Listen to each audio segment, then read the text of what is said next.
द्विपक्षीय रिश्तों में पाकिस्तान का इतिहास धोखे का रहा है। करगिल में पाकिस्तान ने सीधे अटल जी के पीठ पर छुरा घोंपा।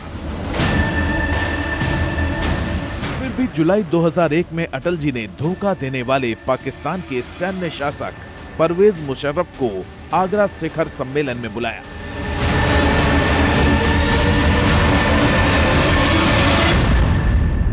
इस सम्मेलन पर जब अटल जी ने संसद में भाषण दिया, तब इशारों इशारों में पाकिस्तान से लेकर देश के बंटवारे तक पर अपनी सोच साफ कर दी।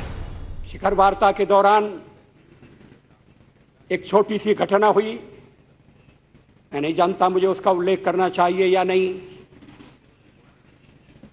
वहां काम करने वाली एक महिला ने कहा, can we trust this man? General Musharraf ने इस बात का बहुत बुरा माना।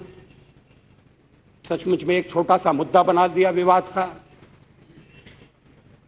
और कहा कि अगर मेरे ऊपर विश्वास नहीं तो मुझे बुलाया क्यों? लेकिन ये स्वाभाविक उद्गार था कि क्या हम इन पर भरोसा कर सकते हैं? कहना नहीं चाहिए था, उन्हें बुरा भी नहीं मानना चाहिए था। भावनाएं कितनी गहरी हैं ये उनको समझने की कोशिश करनी चाहिए थी। लेकिन उनको बात बुरी लगी। मुझे भी एक बात बुरी लगी। जब दिल्ली से लौटने के बाद जनरल मुशर्रफ ने प्रेस सम्मेलन किया और उस प्रेस सम्मेलन में जो टेलीवाइज किया गया था, मैं देख रहा था। उसमें एक पत्रकार ने, या कोई पत्रकारी होना चाहिए उस सभा में,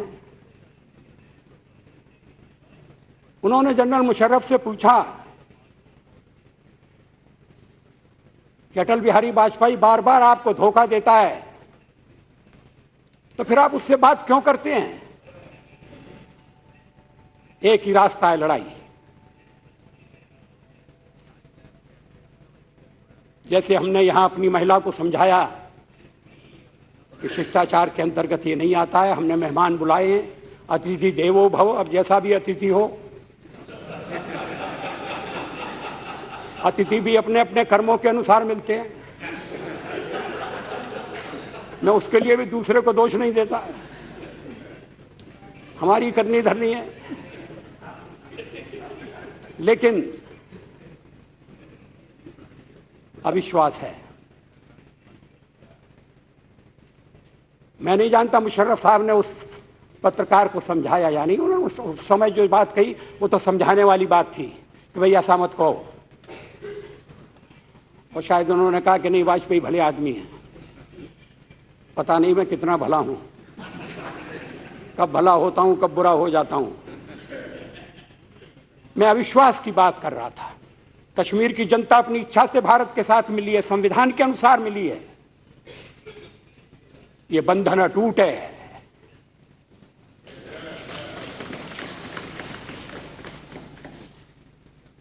मुशर्रफ साहब ने एक हिंदी का शब्द जरूर सीख लिया, अटूट। अटूट बंधन है, आप कहते हैं अटूट बंधन है। हमने कहा आप इसको समझ नहीं सकते, आपके लिए हथियारों का खेल है, आपके लिए ये मजहब का तकाजा है। लेकिन हमारी राष्ट्रीयता का आधार है।